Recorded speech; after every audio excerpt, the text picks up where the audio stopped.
நீங்கள் வந்து மெயினாக கேட்டது வந்து 5 மணிக்கு வந்து இந்த மாதிரி வீடியோ வருதுன்றதுக்காக வந்து எவ்வளோ எக்ஸைட்மெண்ட்டாக இருக்கீங்கன்னு கேட்டிங்களா? நாங்கள் எக்ஸைட்மெண்ட்டாகவே இல்லை. அந்த வீடியோ வருதுன்ட்டு ஒரு ஸ்டில் விட்டாங்க பார்த்தீங்களா, அதை பார்த்து ரசிச்சுட்டு இருக்கோம். அதுதான் வந்து நம்மளுக்கு எப்போவுமே மெயின். தலைவர் பார்த்தா போதும், அந்த வீடியோ அது இதெல்லாம் வந்து எங்களுக்கு மெயின் இல்லை. அவர் சும்மா வந்துட்டு போக சொல்லுங்கள், நாங்கள் 1 மணி நேரம் இல்லை, ஒரு நாள் ஃபுல்லாக ரசிப்போம். அவர் பார்த்தா மட்டும் போதும், அதுதான் வந்து மெயின். அவர் பார்த்தாலே ஒரு பாசிட்டிவான ஒரு வைப் கிடைக்கும், அதான் மெயின். புரியுங்களா ப்ரோ? அது வந்து சொல்லணுன்னா இப்போ வந்து நிறைய ஆக்டர்ஸ் வந்து வந்துட்டாங்க. எல்லாரும் வந்து தலைவரோட இதை தான் ஃபாலோ பண்ணிட்டு வராங்க.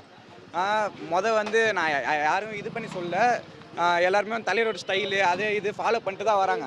அதனால் வந்து எல்லாருமே வந்து இவரை பற்றி யாருக்கும் அவ்வளோவா சின்ன பசங்களுக்கு தெரிய மாட்டேங்குது, தெரியாமல் பேசுகிறாங்க. தெரிஞ்சு அப்படி பேச மாட்டாங்க மெயினாக. ஓகேவா? அதை பற்றி நம்ம எதுவும் பேசக்கூடாது ஜி. சோசியல் மீடியாவில் அவங்க வேறு வேலை இல்லைன்னு தான் சொல்லணும் நம்மளுக்கு. அவர் யார் இவர் யாருன்னு எல்லாருக்குமே தெரியும்.